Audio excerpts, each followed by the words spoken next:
Hello, students. This is Dr. NoorNigar, and today I'm going to briefly summarize the novella Carvalho by Purnachandra Tejasvi.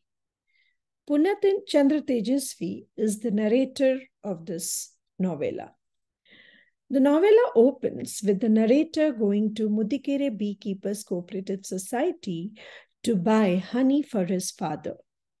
An Ayurvedic doctor has advised his father to take a glass of water with a spoon of honey every morning. And hence, the narrator calculates that his father would require 7 bottles of honey for the whole year.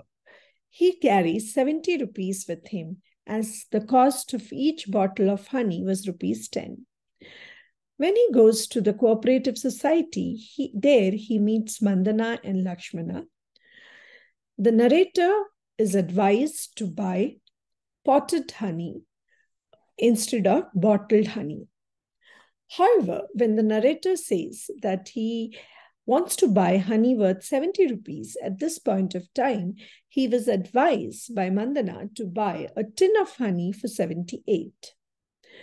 Now, he had only 70 rupees. He buys a tin of honey and promises to give back 8 rupees later on. On his way back, his jeep, which was very old, breaks down. He takes help from 2 strangers who go and buy petrol for him. He somehow reaches home.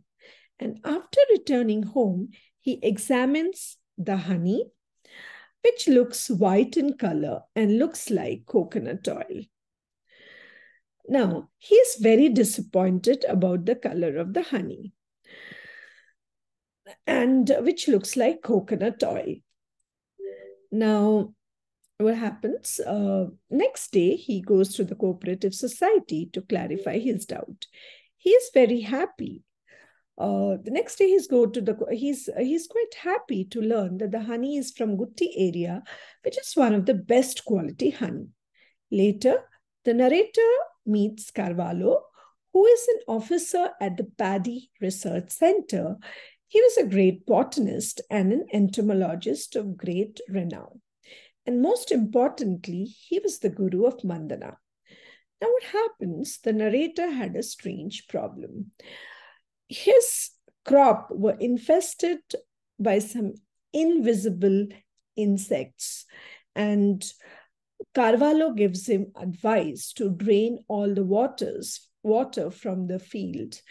And when he drains all the water, he could see tiny insects over there, which were destroying his crop. Now, Mandana is a beekeeper by profession, and he has been considered as a vagabond by the local commoners and friends. But Carvalho, the great scientist with an international reputation, describes Mandana as a born naturalist, a man with the keen art of observation, and an extraordinary natural scientist. Now, in Mandana's life, emotional and economic problems are interrelated, because Mandana wants to marry a girl called Rami, but Rami's father, Norway Ramaya, he refuses to give his daughter in marriage to Mandana because he is jobless. Now, Mandana has no permanent job and he's really worried. He had once requested Carvalho to give him the job of a peon. He had also tried to give job application to the minister who had visited Mudikere on 15th August. But because of the bees biting, the minister left, and Mandana was not able to give him the job application. Now, Mandana was very unhappy because Carvalho did not give the job of a peon or an attender in his office to him. Carvalho said that because Mandana is not married, he doesn't need a job. He gave the job to a man who was married and had children. Now, Mandana was very unhappy. Mandana thought Carvalho was partial. He wanted to give job to a person from his community. Now, Mandana is angry and he refuses to meet Carvalho as Carvalho did not give him the job of an attender. Mandana therefore requests the narrator to put in a word to Ramya in his favor. That means to request Ramya to give his daughter in marriage to Mandana. But Mandana can get a job only if he gets married. And the narrator therefore requests Carvalho to give him a job in his research center. But Carvalho expresses his inability to do so. But he speaks to Norway Ramya to give his daughter in marriage to Mandana. Finally, Mandana's wedding with Rami takes place. Prabhakara, the photographer, he snaps the wedding pictures. Now, what happens? The narrator and Carvalho, they attend the marriage, and Lakshmana becomes the father of the bridegroom. Please note here, Lakshmana is actually Mandana's friend. Both of them work together, and they are of the same age. But Lakshmana was already married and he had a son. And the narrator and the Carvalho are very happy to see that Mandana has finally settled down happily in marriage, in his life. And a few days after Mandana's marriage, he is beaten up and arrested by the police for making illicit liquor.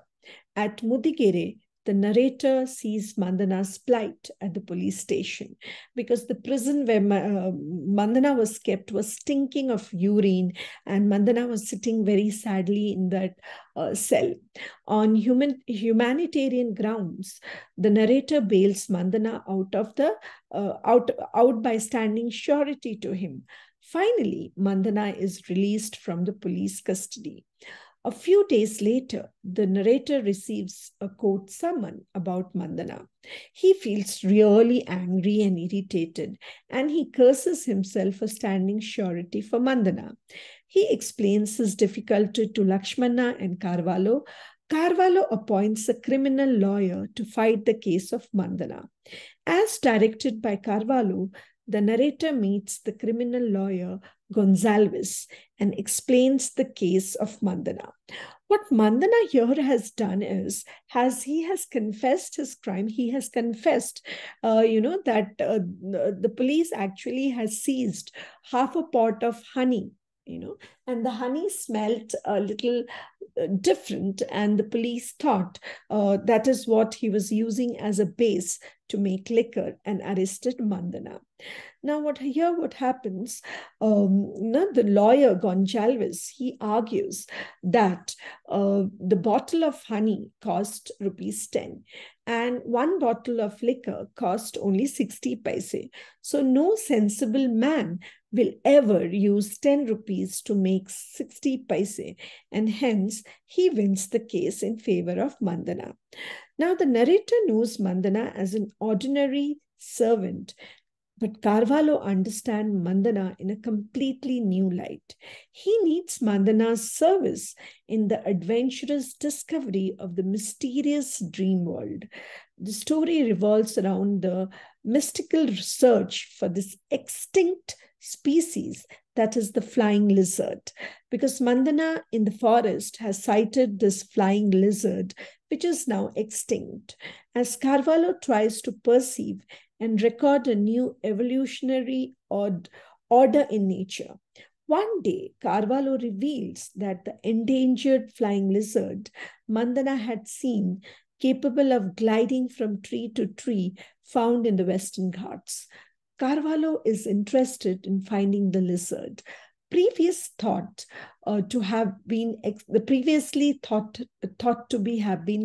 extinct, Carvalho is now on a mission to find this creature. He asks the narrator to join his team. His fellow student Mandana, a cameraman Prabhakar, and the cook Biryani Karippa, all of them join this expedition. The narrator begins the journey into the thick forest of Norway in search of this ancient creature which no human eyes has ever seen, other than Mandana, of course. At last, they are disappointed for not catching the flying lizard, but they are very happy to have been able to discover such a rare bird in the Sahyadri mountain range with the help of an illiterate person like Mandana. Carvalho's and the narrator's curiosity for the scientific truth is fulfilled. Their sense of fulfillment is almost parallel to yogic trance or mystic ecstasy. All the troubles and risks they have taken in treading through the thick jungle and the inconveniences faced on the way are forgotten in the joy of discovering and sighting the rare bird, reminding them of the history of evolution of species in the world. The readers find out that the larger issue does not lie in the materiality of finding the flying lizard. Rather, it was a quest for truth about the perpetual evolutionary process throughout the novella. The author tries to reestablish the preeminence of nature over human control and tries to question the anthropocentric nature of the world. There is an attempt on the part of the writer to blend the evolutionary history of human civilization with the contemporary socio-political power structure by drawing extensively from knowledge created by human science as well as close observation of rural characters. The novella opens up a discussion about the existence of God. A believer of God thinks about the rising sun, stars, and wonders of natures and takes them to be the proofs for the existence of God. Contrastingly, these are the same set of examples that make a non-believer think that there is no such thing as God, and all these things work on their own. Other important characters of the novella are cook-cum expert tree climber, bird catcher, bow-legged, bent and curved biryani Karippa, and then Prabhakara, the official movie cameraman, Yangta, the snake catcher, Pyara, the servant, Kiwi, the narrator's dog, and the rest.